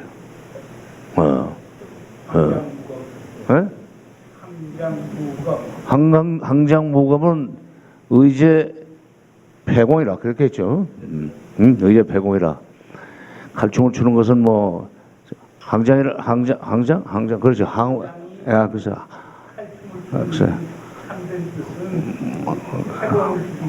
항우의 사촌 동생이 항장인데 항장이 항우가 이제 사람이 여려 가지고 저 지금 폐공이 유방을 얘기하는 겁니다. 나중에 정말 이 위험한 인물이니까 지금 제거해야 된다는데 아니 항우는 저 사람 얌전하고 나한테 잘 오는데 왜 그 사람을 의심하느냐 하는 식으로 신하들의 건의를 받아들이지 않았어요. 그러니까 항장이라고는 사촌 동생이 칼춤을 추는 척하면서 폐공 유방을 제거하려고 했던 바로 고사를 얘기했고 바로 그게 왕이가 쓴 얘기죠. 그러니까 지금 이건 항장무감 의제 폐공 그런 차원이 아니고 직접적으로 지금 공격을 해 들어오는 한국을 특히 이제 무기가 있잖아요. 경제 문제죠. 군사적으로 치고 들어오지는 그게 쉽지 않으라고 생각합니다. 경제적인 보복을 지금은 아주 저단위로 하고 있는데 점점 이것이 고단위로 가기 시작하면은 한국 경제가 굉장히 타격을 입을 거고 그렇게 해서 이 사드 또는 MD로부터 빠져나오도록 압박을 가하리라고 저는 생각을 합니다. 근데 그러니까 대한 얘기하고 나 이번 제목이 대한이니까 나한테는 대한 얘기를 제목 시간 놨죠. 길게 말씀하시니까. 그래 나 짧게 얘기했는데 이게 지금 대안은 저는 간단하다고 생각합니다. 이건 반대해야 되는 거고 아까 우리 송 장관 말씀하신 대로 중국이 북한의 핵과 미사일에 대한 어떤 그 제재를 할까 그 통제를 할 수 있도록 이 협상을 해야 되고 그러려면 이제 육자회담이 열려야 되는데 어쨌건 그런 그 이 기회를 만들기 위해서도 사드 배치 결정이 소위 실질적인 왕이가 얘기한 실질적인 행동으로 이어지지 않도록 자꾸 그 견제를 가하고 저지를 해야 된다. 이거는 국회가 해줘야 돼요. 비준동의 지금 헌법 60조의 해석을 아까 송 교수가 해주셨습니다만은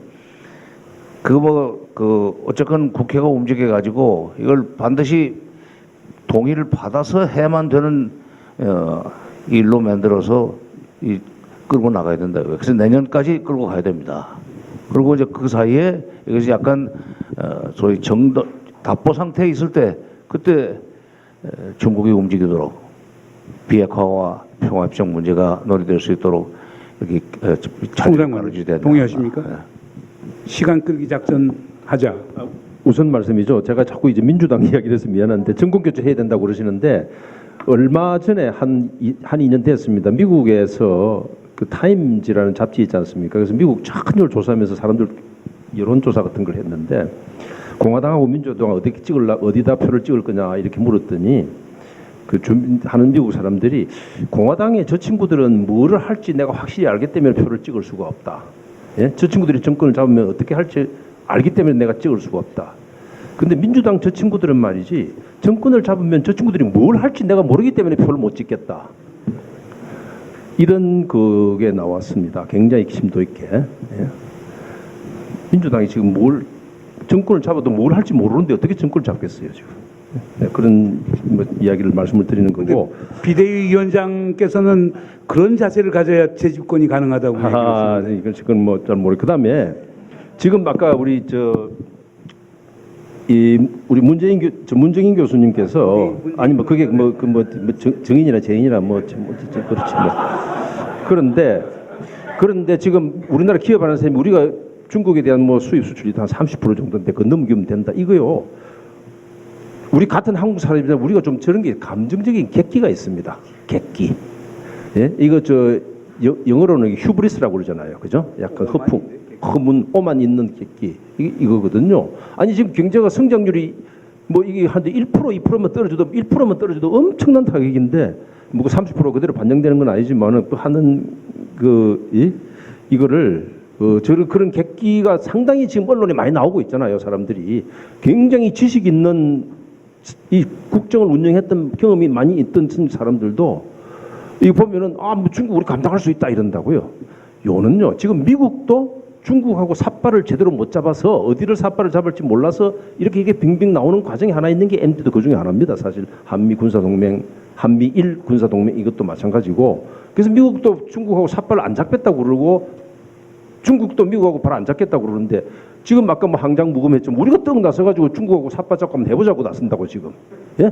야 삿발 한번 잡자 이러니까 야 이게 그런 현실을 인식을 해야 되거든요. 이런 우리 같이 이렇게 강대국에 둘러싸인 나들이 현실을 냉정하게 인식을 해야 자기 살아남고 삿발 잡을 때와 안 잡을 때를 알아야 되는데 열만 넘으면 그냥 중국 한번 잡자. 또 열만 넘으면 일본도 한번 잡아가고 잡치기를 넘어뜨리겠다.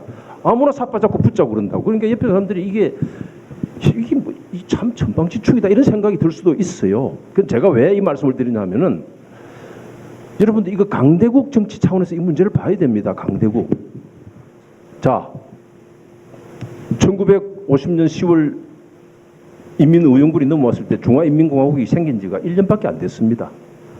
그때 세계 최강 2차 대전 승후에 그 슈퍼파워인 미국 압록강 갔다가 밀려났잖아요. 큐바. 그로부터 6년 후에 62년이니까 한 10년 됐죠. 큐바 사태, 큐바 바로 미국 밑에 들어오니까 미국이 무슨 수를 내서도 몰아냈잖아요. 그 다음에 베트남전 아까 이야기했지만 베트남도 사실 중국이 많이 간접했다고. 베트남전에서 여러분들 혹시 기억나시는지 모르겠는데 웨스트모어랜드 장군이라는 사람이 있습니다. 그 베트남 주월 미군 사령관. 웨스트모어랜드가 자기 회고록에 이런 이야기를 했습니다. 한국 전쟁 이후에 미국의 대아시아 정책은 중국에 대한 트라우마로 점철되어 있다. 압록강 그 이후로.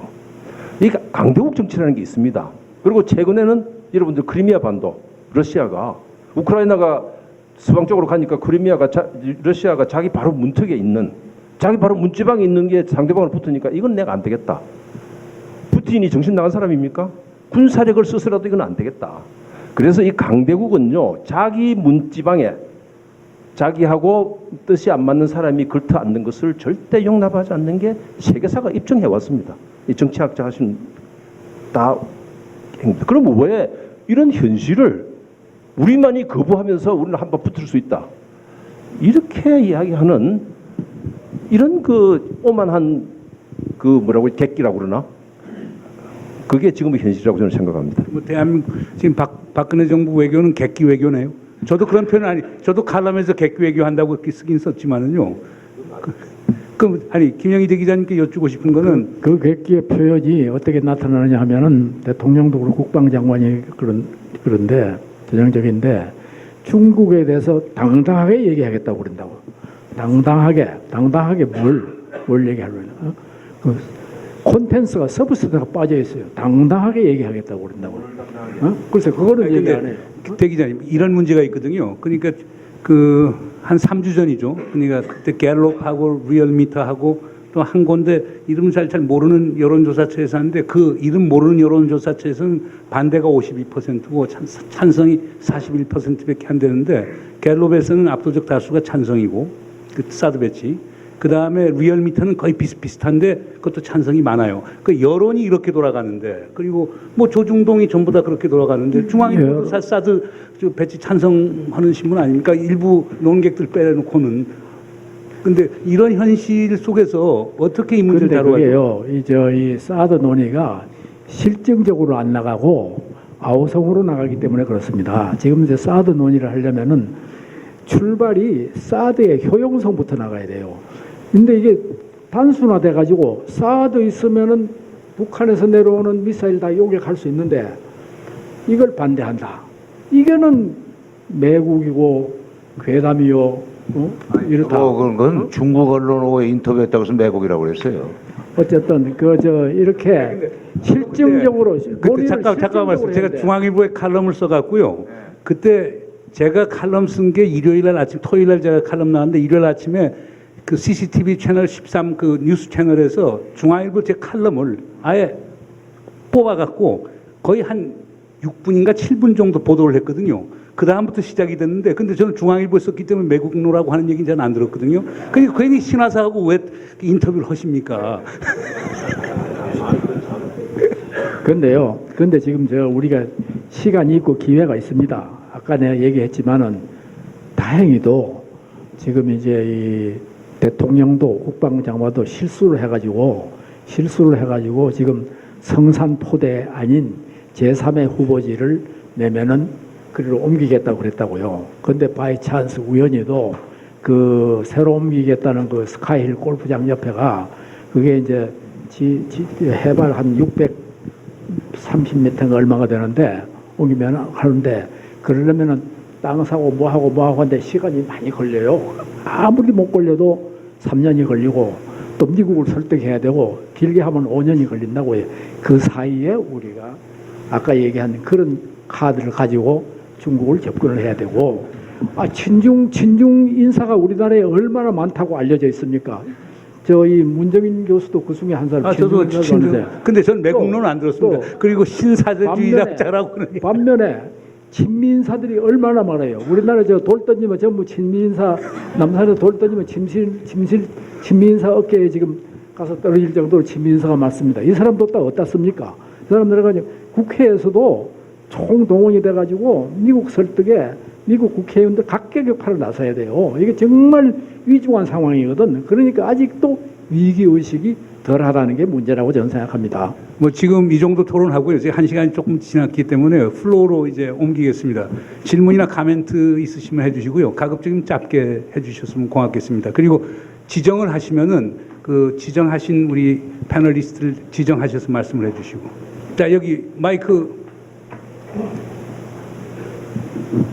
그냥 육성으로 하시죠. 잠깐, 이건 토론 관계 없는데 우리는 객기 외교라는 말을 쓰고 이제 우리가 말하자면 좀 잠깐만 제가 정부가 객기한다는 게 아니고 객기한다는 게 아니고 아까 기업이 어떤 기업가가 뭐 중국 뭐 30% 끝나주고 뭐 동남아 가면 될 거 아니냐 이런 객기를 부리지 마라는 뜻입니다. 아 근데 글쎄, 그 그 김영희 객기가- 대기자님께서 당당하게 얘기하는 것도 객기 하나로 보셨기 때문에 우리는 조금 그 저돌적인 것을 객기라고 하는데 중국에서 객기는 겸손하다는 겁니다.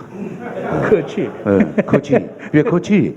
제가 그런 말의 그게 전이가 잘못될 것 같아서 영어로 병용했습니다. 휴브리스라고. 영어. 예. 자, 자, 본인 소개해 주시고 간단하게 좀 부탁드립니다. 예. 성북구에 사는 백조욱이라고 합니다. 총선 전에 그 더불어민주당의 모 국회의원이 과반수가 안 되면 우리가 할 수 있는 게 아무것도 없다 했습니다.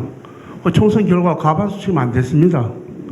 그런데 지금 하신 말씀은 또 정권 교체가 되면은 할 수 있지 아무것도 못한다는 식으로 나오면은 국민은 어떻게 합니까? 경제 정책을 지금 계속 쏟아져 나오는데 제가 보기에는 오류 투성이를 계속 주장해요. 청년 수당을 주자든 그 법안을 만든다든가 그러면은 사업마다 다 경제가 지금 자꾸 내려앉는데 국가 부채와 개인 부채 늘어나는데 중국과 삿바잡닥하면 대체 어떤 사고방식을 갖고 있는지 참 곤란하네요. 그러니까 지금 세계는 경제 전쟁을 하고 있습니다. 이 표면적인 거는 뭐 사드니 뭐 국방 정책이지만은 실제 전략 무기가 정말 북한도 세계 4위라 그러는데 미군 사령관이 사실 이제 중국도 마음대로 못한다는 그런 핑계를 대는 게 다 이유가 있거든요. 우리만 지금 약하지. 그러면은 경제 문제라도 좀 똑바로 해서 이제 이렇게 충격을 자꾸 흡수하고 남 물건도 억지로 사주는 것도 있어야 되는데 여력이 없어지면 곤란하잖아요. 네, 자, 지금 사드 때문에 일본이 사드를 좋아하는 거는 중국 시장을 뺏기 위한 수단으로 지금 계속 밀어붙이거든요. 경제의 핵심은 경제라고 생각합니다. 그런데 경제를 옳은 정책을 제시할 능력이 없어요. 더불어민주당이. 생각하는 마찬가지고. 그럼 어떻게 하면 되느냐? 자, 사안을 갖다가 토론을 좀 토론답게 좀 해주세요. 국회 세미나에서. 예. 말을, 청중 말을 안 듣고 자기들 했는 거 일반적으로 막 발표를 막 해나가는데 무슨 투성입니다. 지금 이래가지고 학자 말이나 국회의원 말 듣고 이 지금 경제 정치하는 거는 너무나 위험해요. 너무나 너무 감사합니다. 없어요. 자, 그래서 우리 심재권 의원님께서 답하셔야 될 것 같습니다. 우선 제가 말씀드린 그 정권 교체가 필요하다라는 말씀은 국회가 이제 일정한 의석을 갖고 있으면서 어떤 아무 역할도 안 하겠다는 것이 아니라 궁극적으로 이 문제를 해결하는 데 있어서 필요하다는 그런 뜻을 말씀드렸고요. 어쨌든 그래도 비록 과반수를 넘는 이런 의석은 아니지만 야권 전체로 보자면은 과반수를 넘기 때문에 최선을 다해서 여러 형태의 노력들을 해갈 생각입니다. 사드 문제에 관해서요. 그 다음에 경제 정책 말씀하셨는데 그건 뭐 제가 잘 대답 말씀드릴 이런 분야는 아닌 것 같고 어쨌든 경제 문제에 있어서도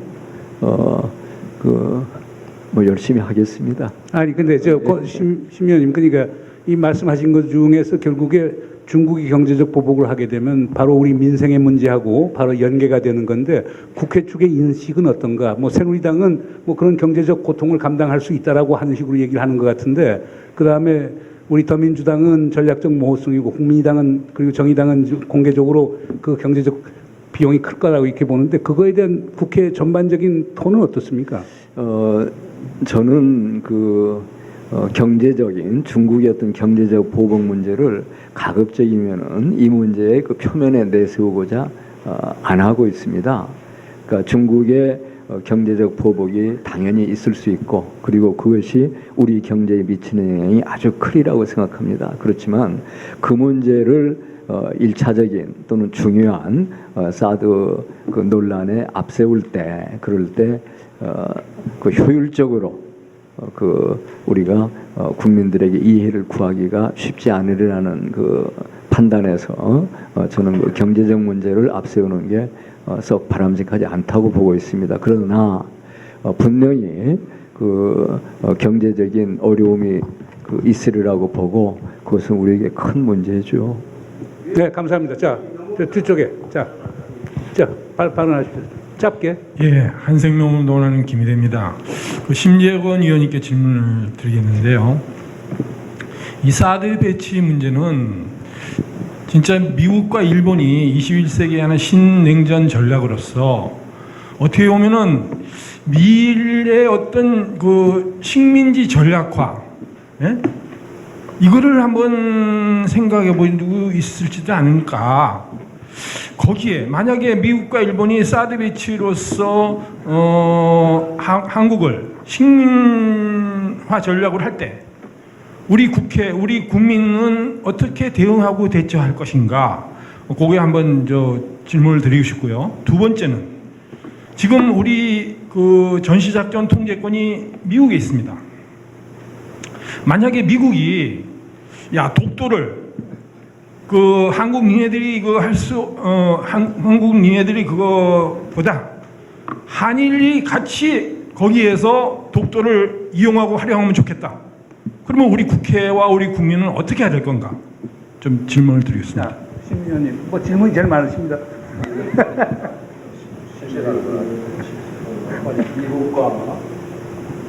미국과 일본이 그 자체 방어를 위해서 우리 대한민국에 사드를 배치하는 게 이익이 되리라고 본다고 생각합니다.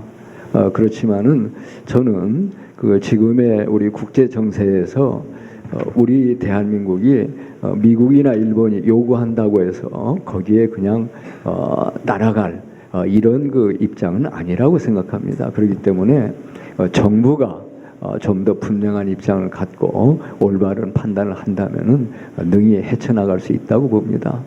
독도 문제에 있어서도 마찬가지입니다. 정말 있을 수 없는 이야기죠.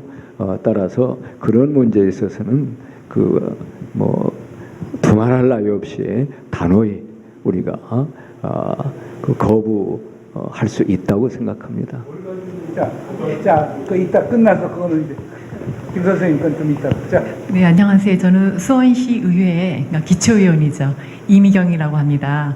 근데 오늘 여기 와서 제가 느낀 건 뭐냐면 아까 그 앞 세션에서 서른 의원 계셨으면 제가 여쭸을 텐데 참 중앙에 계시니까 위에 계시니까 정말 바닥 민심을 너무 모른다라는 생각이 드는데요. 상당히 약간 낙관적으로 말씀해 주신 거는 굉장히 감사한데 실질적으로 사람들이 이렇게 잘 몰라요. 그러니까 처음에 막 사드 배치 할 때 뉴스 나오고 하니까 관심이 있는데 저야말로 이 부분에 관심이 있는 이제 그런 입장에서 주변에 이렇게 여론을 보면은 당장 먹고 사는 문제 때문에 사드가 이거는 성주의 문제고 다른 차원의 문제, 정치권의 문제, 군사, 안보에 관한 문제지 우리 먹고 사는 문제가 관심 없다 해가지고 국민들이 일단 관심이 없습니다.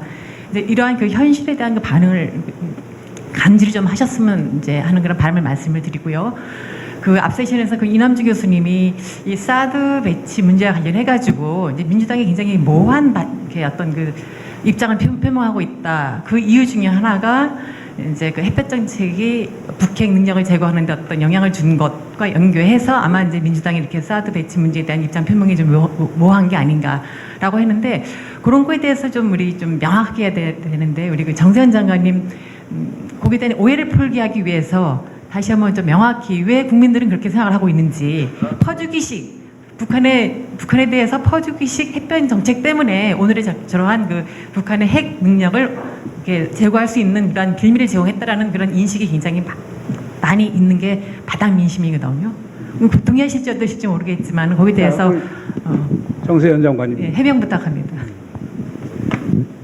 그 햇볕 정책 트라우마가 있기 때문에 예, 그 김종인 비대위원장님 같은 분들은 전략적 모호성 한다라고 그러는데 정말 햇볕 정책이 그렇게 실패한 정책인가? 아까 누가 최경환 의원이 얘기를 했지만은 햇볕 정책이 북한의 핵 능력을 키워줬다고는 아주 잘못된 주장은 진짜 시간 개념이 없는 강변의 경강부예요. 햇볕 정책이 언제 북한 핵 능력이 강화된 것이 언젠데요? 2008년 12월 11일 아까 잠깐 얘기했지만은 이명박 정부 들어서서 육자회담이 열리지 않는 그 틈새 시간에 북핵 능력은 엄청나게 빠른 속도로 강화됐습니다. 돈 안 줬어도 됐어요. 미사일 능력도 그렇게 됐어요. 지금 그러니까 이명박 정부, 박근혜 정부 이 8년 동안에 북한의 핵 능력과 미사일 능력이 강화됐는데 그거를 그로부터 10년 전, 지금 8년 전이죠. 1998년부터 2008년 2월까지, 2월 24일까지 김대중 정부, 노무현 정부 임기입니다만은 그 기간 중에 햇볕 정책 때문에 북한의 핵 능력이 이렇게 됐다. 이게 사건표를 쓰면은요 전혀 이게 설명이 안 되는 경강부회입니다. 아니 아까 저도 이종석 장관이 잠시 자기 얘기를 했지만은 2006년 10월 9일날 북쪽이 핵실험하고 나니까 그 책임을 지고 물러난 거 아닙니까? 그 이후에 쌀 지원도 없었어요. 이제 이 쌀 지원은 2005년으로 끝납니다. 비료 지원도 그렇고. 쌀 비료 간 것이 2005년까지인데, 그로부터 핵 능력이 강화된 것은 지금 그 2008년 이후란 말이에요. 2009년 핵실험했지, 2013년 했지, 2016년 핵실험했고, 미사일 발사 숱하게 해가지고 지금 SLBM까지 지금 개발하고 있는데, 그러니까 지금 사드를 배치해야만 될 정도로 북핵 능력이 커진 것은 햇볕 정책 때문이었다라고 보는 것은 진짜 이것은 시간 개념이 없는 견강부회입니다. 예, 우리 송 장관님. 지금 이제 이 어려움이 우리 일반 국민들이 그거를 정확하게 설명을 해야 돼요. 근데 현 정부는 안 할 거예요. 이게 우리 같은 사람이 해야 돼요. 그리고 이민경 박사입니다. 이화대학 북한학과 박사예요. 그러니까 이민경 박사 같은 사람이 이 얘기를 하고 댕겨야 된다니까.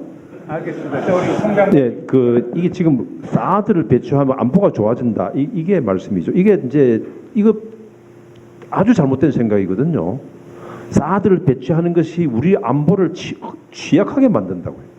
우리는 자꾸 무슨 방어용이라고 그러는데 지금 현대 전쟁에 있어서 방어와 공격은 무기 구분이 안 됩니다. 상대방의 강력한 방어는 결국 내한테 강력한 창을 대는 거하고 같은 겁니다. 그래서 이게 군비 경쟁이 돼가지고 아까 제가 말씀드린 대로 우리가 이런 사드를 배치한다는 건 중국이라는 막강한 상대를 갖고 우리가 직접 앞에 나서서 삿발을 잡아야 되는 것 때문에 우리의 안보를 취약하게 만드는 거라고. 그래서 이게 등식이 사드는 안보가 아니라 사드는 안보를 취약하게 만든다. 이런다는 인식이 좀 확산이 돼야 된다고 봅니다.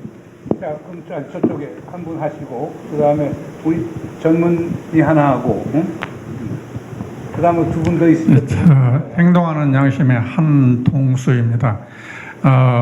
주한 미군이 한국에 들어온 지 70년, 그 반 35년이라는 세월을 저는 미군 부대 군무원으로 근무를 한 사람입니다. 지금 사드 문제를 가장 제 생각으로서 쉽게 하려면은 미군을 철수시켜야 됩니다. 미군이 한국에 들어온 지 70년인데 중국군이나 러시아군은 소련군은 한국전쟁 끝나자마자 다 자기네 땅으로 돌아갔어요. 이북에서 나가라고 밀어내거나 뭐 대모하거나 안 해줬는 아무 욕심 안 부리고 나갔습니다. 미군은 지금 한반도에 들어온 지 70년, 지금도 떠날 생각 안 하고 미군이 있는 한 대한민국이 통일을 본다는 것은, 미군이 주도하는 한 통일을 본다는 것은 나는 불가능하다고 생각해요. 그래서 가장 쉬운 길은 미군이 철수를 한다고 보면 사드 문제도 필요 없고 한반도의 전쟁도 필요 없고, 그렇다고 해서 미군이 철수했다고 해서 중국이나 러시아군이 한국을 뺏으려고 내려오지는 않을 겁니다. 저는 그 문제에 대해서 좀. 자, 우리 송민수. 그런 말씀을 들으면은 답을 한 가지 딱 합니다. 지금 한국에서 미국이 가지고 있는 위치 있지 않습니까? 우리가 이야기해요. 한국에서 미국이 가지고 있는 위치를 중국이 대체했을 때 어떤 상황이 됐을까 한번 생각해 보십시오. 한국에서 지금 미국이 점하고 있는 위치를 중국이 대체했을 때 어떤 모습이 될까를 그림을 한번 생각해 보십시오. 그런 걸 생각하시고 말씀하십시오. 아니, 자, 됐습니다. 아니, 그건 제가 이렇게 말씀드리겠습니다. 그러면 사회자로. 아니 그거는 북한도 그런 생각 안 합니다. 6.15 정상회담에서 김정일 위원장이 김대중 대통령에 했던 얘기를 제가 직접 김대중 대통령 들은 말씀을 전해드릴게요. 행동하는 양심이니까 알아야 돼요. 지금 중국은 영토적 야욕까지 있습니다. 근데 이걸 막으려면은 영토적 야욕이 태평양 건너에 있기 때문에 이 영토적 야욕까지는 없다고 그 보이는 미국을 활용해야 됩니다. EJ 전략입니다. 그래서 이미 92년 1월 22일 날 김용순을 보내가지고 미 국무부 차관한테 했던 얘기가 미군 철수를 요구하지 않는 조건으로 수교를 해달라 하는 얘기까지 했어요. 그러니까 무슨 뭐 미군이 있으면은 통일이 안 된다. 이거는 미군 나가라고 해서 나가는 사람들 아니에요. 그래, 아니 이런 건 가능할 겁니다. 그러니까 남북 관계가 개선이 되면은 우리가 미국에 그렇게 의존할 필요가 없고 그 한미 동맹의 성격도 변화가 될 것이고 한미 합동 군사 훈련의 빈도수나 강도도 줄어들 것이고 그러면 중국하고도 관계가 좋아질 거고 그러니까 그 지난 70년 동안에 미국이 한국을 통일시키기 위해서 한국의 평화적으로 통일시키기 위해서 그 사람들이 한 노력을 하면서 우리 눈에 보이는 것은 그건 나중에 끝난 다음에 논의하도록 하고요. 우리 그 젊은이 여기 좀 주지. 네, 말씀들 잘 들었습니다. 그 한국이 국제무대에서 그러니까 본인 소개를 하고 그 대학생 서정원입니다. 그 한국이 국제무대에서 행위 능력이 약해서 결국에 중요한 결정을 하려면 결국 우리는 그 여론을 레버리지로 삼을 수밖에 없다고 생각을 하는데요. 그렇지만 앞에서 말씀하셨다시피 솔직히 이 문제에 솔직히 저도 별로 관심이 약간 없었고 그래서 저는 이게 사드 문제 되게 국민들이 자신의 문제를 여기려면 안보 문제도 물론 안보 문제로서도 되게 중요하게 여겨지겠지만 그것이 자신들에게 뭔가 직접적인 피해를 주는 경제 문제로 그 치환이 돼야 국민들의 여론이 좀 바뀔 수 있다고 생각을 하는데 지금 뭐 중국에 배치하면 중국이 어떻게 한다고 하지만 아직 그게 느껴지지 않아 그 실제로 그게 되지 않아서 아직 국민들은 와닿지 않거든요. 뭐 다른 그 어떤 이것을 경제 문제로 치환시킬 수 있는 논리가 혹시 있을 수 있는지 혹시 오케이. 또 경제 문제로 치환시킨다면 그 효과가 어느 정도일지. 그 질문을 다 받겠습니다. 그쪽에 질문하시고 그 다음에 여기 마지막으로 우리 저쪽 먼저 주고 여기 마지막으로 질문 두 가지 드리겠습니다. 본인 먼저 저는 개성공단 기업 비상대책위원회 김서린 상무입니다. 정세현 장관님하고 송민준 장관님한테 좀 질문을 드리겠는데요. 좀 너무 황당해서 질문을 드리는 겁니다. 그러니까 개성공단을 닫을 때 이유는 대북 제재였습니다. 그리고 졸제 심지어는 개성공단 기업들을 북한 핵 개발과 미사일 개발하는 돈을 임금을 통해서 개발 자금을 지원했다라고 하는 식으로 호도해 가면서까지 대북 제재에 사실 올인하면서 개성공단은 문을 닫았습니다. 근데 갑자기 사드가 배치 결정되면서 대북 제재는 사실상 거의 애초에 불과 몇 개월 전 얘기입니다. 이게 사라져 버렸습니다. 뭐 좀 더 두고 봐야겠습니다만은 이 황당한 흐름에서 개성공단이 예를 들면 국가 안보를 위해서 폐감으로 사용할 수도 있다고 저는 생각합니다. 그러나 마치 상대방 도울에 이미 지어진 집 안에다가 폐감을 사용하는 듯한 이런 느낌을 지울 수가 없습니다. 이렇게 정책이 변화되는 것에 대해서 도대체 이걸 어떻게 받아들여야 할지 일단 현실적인 문제로 좀 질문을 드리고 싶고요. 그 다음에 하나는 사드 문제인데요. 저는 왜 야당이 자주국방을 얘기 안 하는지 모르겠어요. 그러니까 사드 문제는 저희가 생각해 봤더니 좁은 소견이지만 자주국방은 영 상관이 없는 것 같은데 그리고 북한을 견제하기 위해서 전시작전 통제권을 우리가 받으면 안 된다고 그렇게 주장하지 않았습니까? 근데 더 큰 중국을 상대로 이렇게 하겠다면은 전시작전권 환수는 이제 거의 물 건너간 거 아닌가?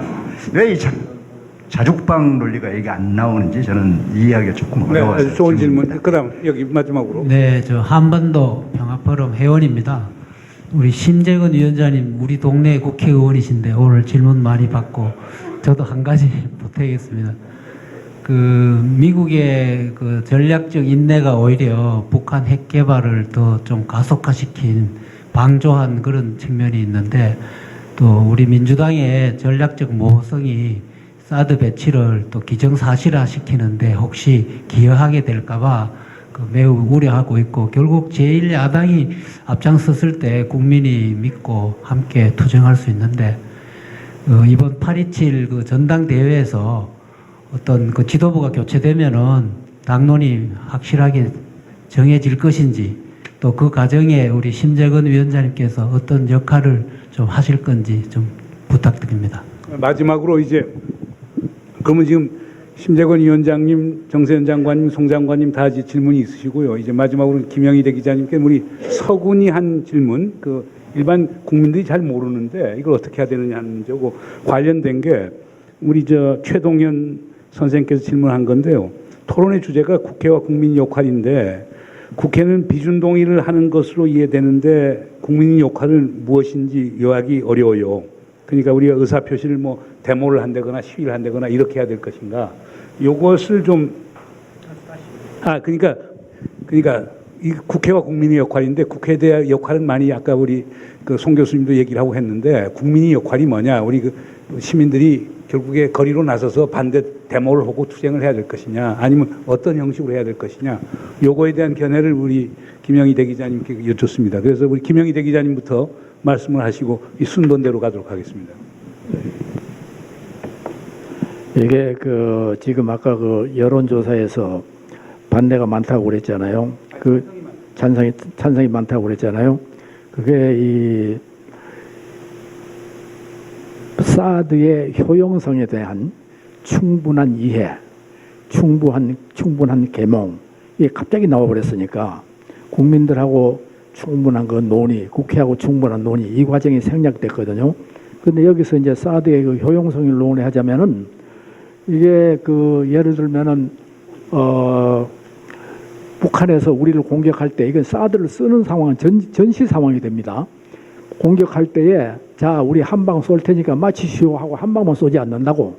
그 사람들이 수천 기를 갖고 있는데 그걸 갖다가 동시다발로 쏜다고.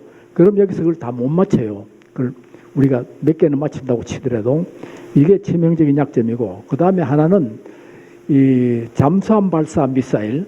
이게 잠수함이 왜 우리 마치시오 하고 동북방에서 쏘겠습니까? 왜 서북방에서 쏘겠습니까? 부산으로 슬그머니 돌아가지고 뒤에서 쏘면은 이건 속수무책입니다. 이렇고, 그 다음에 이제 이 서울이 대한민국의 절반 이상입니다. 여기에 주요 시설이 다 모여 있어요. 서울을 포함한 수도권이 사드의 방어권에서 제외되어 있습니다. 이것도 치명적인 약점입니다. 이런 사실, 그러니까 효용성의 문제죠. 이게 국민들한테 충분히 이해가 안 돼 있기 때문에 그렇게 찬성 다수가 나오는 거고요. 그 다음에 이제 미군 철수 문제에 대해서 내가 한마디 해야겠는데요. 주한 미군이 있고 한미 동맹, 한미 이 안보 협력이 튼튼하다는 거, 이거 그리고 이것은 이 통일에 언젠가 있게 될 통일의 외적 조건으로서 절대적으로 필수적인 겁니다. 통일이 되려면은 주변 사강의 지지와 동의가 꼭 필요한 상황입니다. 그래서 이 외적 조건에서 이 주한미군을 바탕으로 한 한미 동맹, 한미 안보 협력, 이게 이 필수 불가결입니다. 송 장관님. 아까 그 개성공단 대북 제재 효과, 이거는 정세현 장관님 말씀 좀 하시면 될 것 같고, 하여튼 그 사드 하면서 정부가 저기 대북 제재 사실 개성공단 닫자고 한 이야기는요 오래 전부터 나왔습니다. 이거 훨씬 전에 북한이 미사일 2005년에 그 미사일 2006년 7월 4일 우리나라로 7월 5일이죠. 북한이 미사일 7발 사람할 때부터 개성공단 금강산 닫자고 미국 사람들이 이야기했던 겁니다. 어쨌든 그런데 그래서 지금 정부에서 개성공단 닫고 중국도 북한의 압력에 북한에다가 제재를 하는데 동참하고 있으니까 효과가 있을 거라고 막 그렇게 정부가 큰 소리를 많이 쳤어요.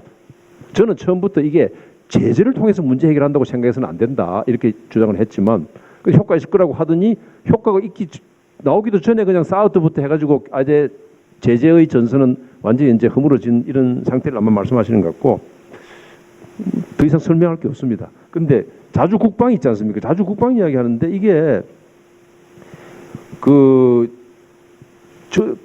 첫째, 우리 지금 전작권이라고 그래요. 전작권, 전시작전 지휘권. 근데 잘 아시다시피요, 군사작전 지휘권은요, 평시와 전시가 구분이 안 됩니다. 구분할 수가 없는 겁니다. 근데 그거를 왜 평시와 전시로 구분했냐는 거는 지금 이야기하면 길고 나중에 다른 기회에 말씀을 드리고, 지금도 사실상 평시에도 중요한 작전에 관한 사항은 주한 미군 사령관이 행사하는 겁니다. 위로는 우리가 하는 것 같고 밑으로는 다 도로 돌려 가져가 있어요. 그거는 먼저 분리가 안 되기 때문에. 근데 자기 군대를 작전 지휘를 못하면서 무슨 자주국방이다, 무슨 대외 정책이다, 무슨 민족적 뭐 어쩌다, 뭐 주도를 한다, 이건 뭐 전혀 안 되는 겁니다. 그 문제는 거기서부터 사실 풀어야 되는데, 이게 지금 또 다시 이야기하면 정치권이나 이런 데서도 전혀 핵 문제가 해결되면 그때 가서 상황이 되면 한다. 핵 문제 해결은 한반도 문제 해결인데 그때까지 이게 안 되니까 한반도 문제 해결도 안 가는 건데, 이런 점을 저는 염두에 둬야 된다고 생각합니다.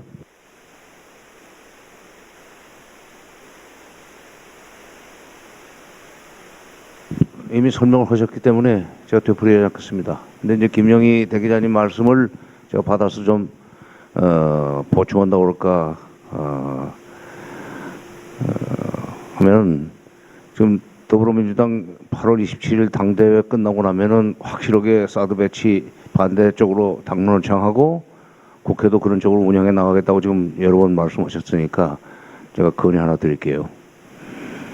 아까 대기자님 말씀하신 바로 사드 관련 국민 여론이 지금 현재는 찬성 56, 반대 31 이렇게 돼 있습니다. 이 여론조사라는 것은 설문을 어떻게 했느냐에 따라서 답이 달라지게 돼 있어요. 불문곡지 아니라 북한이 지금 핵과 미사일 능력이 날로 증강되고 있습니다. 이걸 막는 방법은 사드밖에 없습니다. 찬성입니까 반대입니까? 하면 다 찬성하게 돼 있어요. 이게 수도권 방어가 안 된다는 얘기도 안 하고, 이것이 명중률도 별것이 없다는 얘기도 안 하고, 이걸 배치하는 경우에 여러 가지 부작용이 크다는 얘기도 안 하고, 그야말로 속이는 거죠. 그러니까 당대회 끝나면은 하여튼 무슨 돈을 써서라도 여론조사 기관에 설문을 문장을 제대로 써가지고 이 사드 배치의 장단점을 충분히 설명하고, 이런데 사드를 배치해야 되겠습니까? 라고 물으면은 아마 국민의당이 지금 국회에서 비준동의 문제를 좀 적극적으로 추진해 나가는 데 있어서 상당히 탄력을 받을 수 있을 겁니다. 그 여론의 힘을 받을 수요. 그 설문에 따라 다릅니다. 예, 지금 우리 정 장관님 주신 말씀 정말 유념하겠습니다. 아까 이미경 의원님